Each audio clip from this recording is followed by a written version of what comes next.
Okay, let me put my reading glasses on because I'm about to read EA for the first half of this video, all right? 1. The packs have no substance. 2. The game is boring. 3. All the packs are things from older games that could have been included, but they decided to scalp us for more money. 3. The game costs over $1,000 to own every single piece of DLC in this game. 4. My first pet stuff. 5. Journey to Vet 2. 6. No toddlers on release. 7. No pools on release. No creative world, no color wheel. Why, Dada? Why? This is business. Okay, so listen.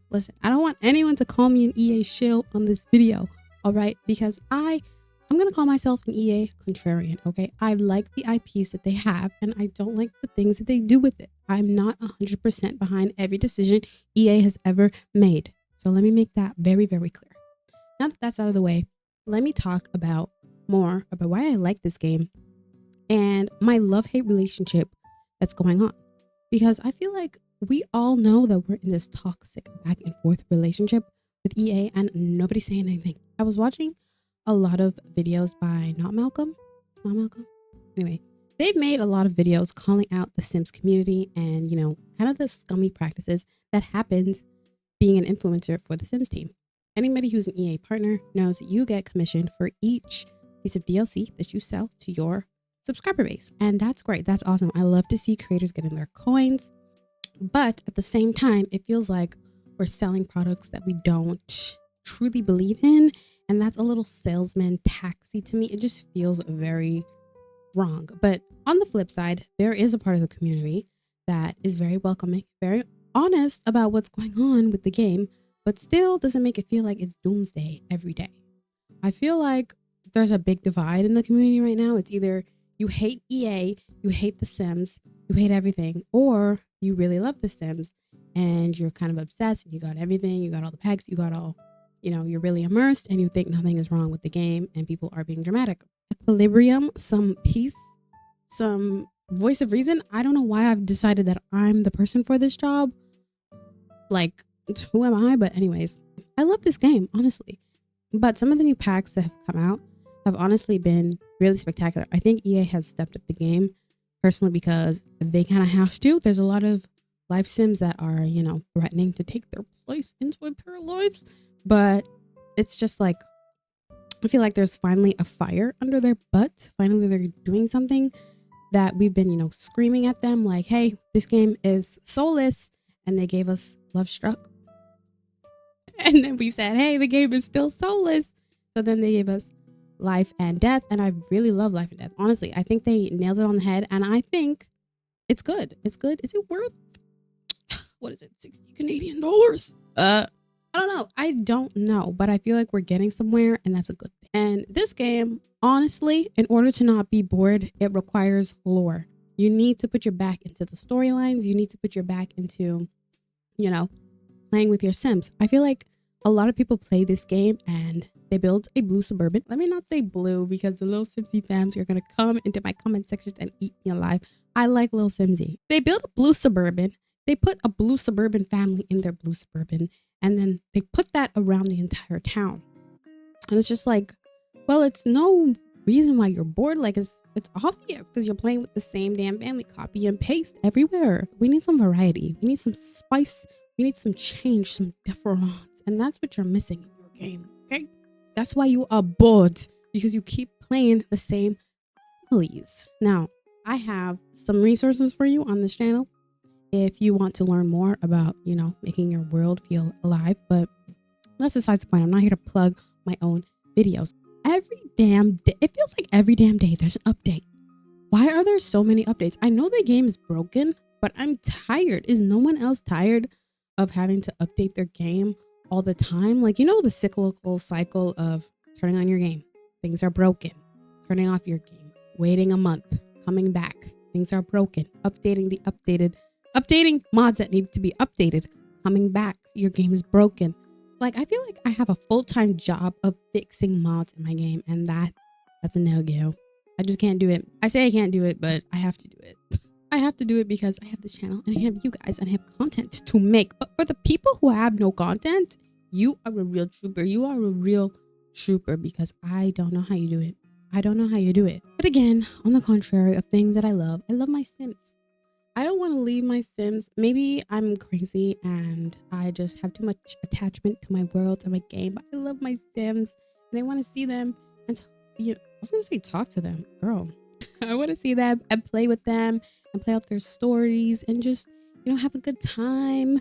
But it's hard to do that when everything is broken all the time.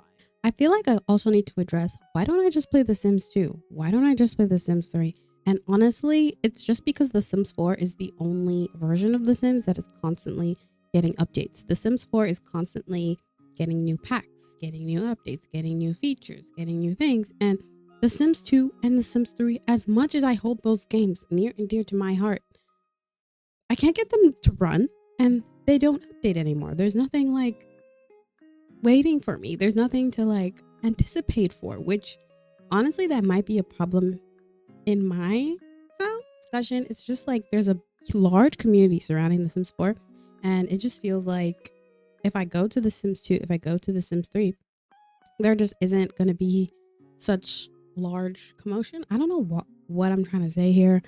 Basically, The Sims 4 is alive, and The Sims 2 and The Sims 3 don't have such a large communities, modding communities especially. I like my mods, and I like a lot of them. So the modding community is a big reason why I'm still playing The Sims 4, and I don't know if I would be without them, but I guess that's another video for another day. I want to say that I really, really like the overall aesthetic of The Sims 4. I feel like I cannot get the same aesthetic anywhere else, and it's unfortunate because I think The Sims 2 has the superior gameplay, and it just is going to be that way, I think, forever. I don't know if EA will ever catch up, but The Sims 4 just looks really good. Like, if you put your back into it, I'm gonna put some clips, some pictures here, but you could really create some nice images, if I do say so myself. And I haven't seen that kind of quality in the older games. And of course, I'm not bashing the older games for looking the way they do.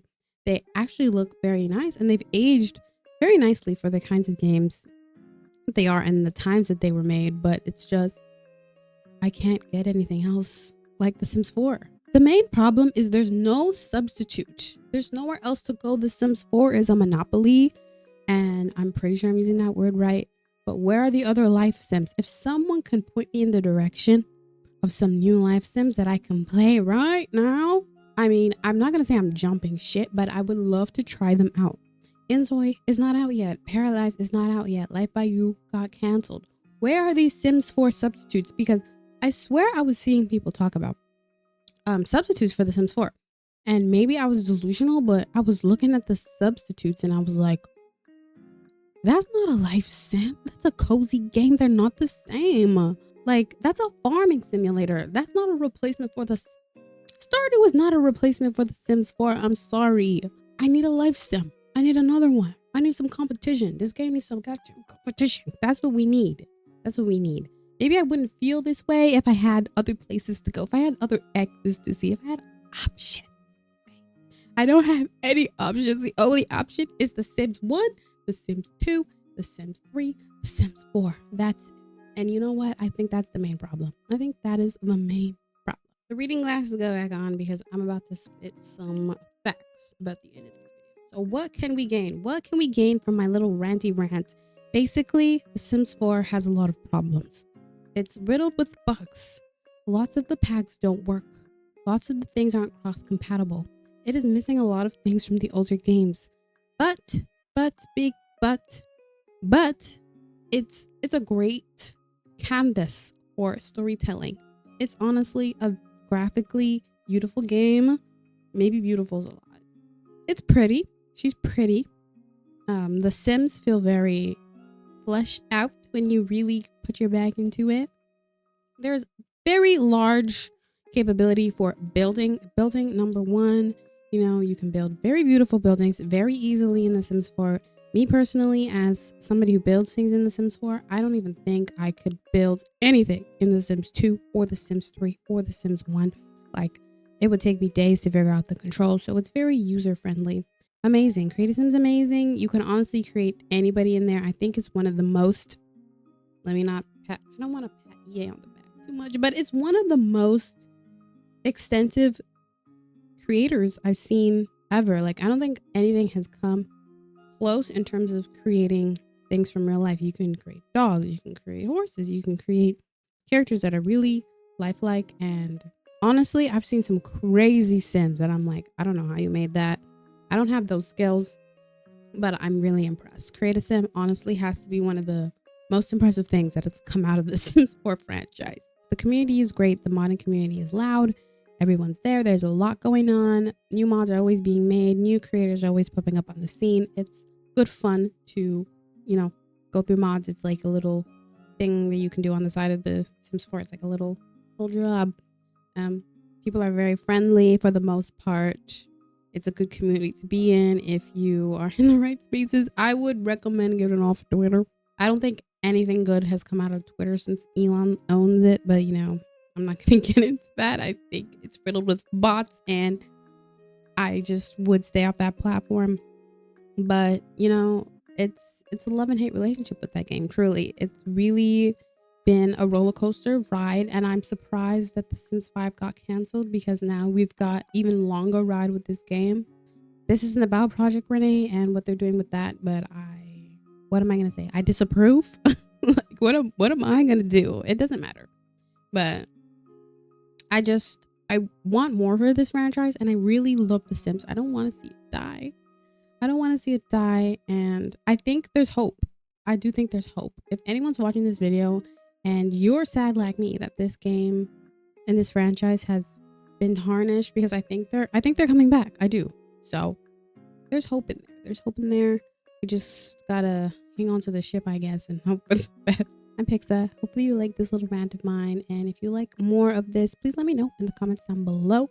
I stream every Wednesday and Friday here on this channel. I do builds. That's pretty much all I do right now. I'm building my save file called the Briarwood Save. It is a New York inspired save where I transform Willow Creek into New York City, but with a bunch of lore and a bunch of characters. It's good fun.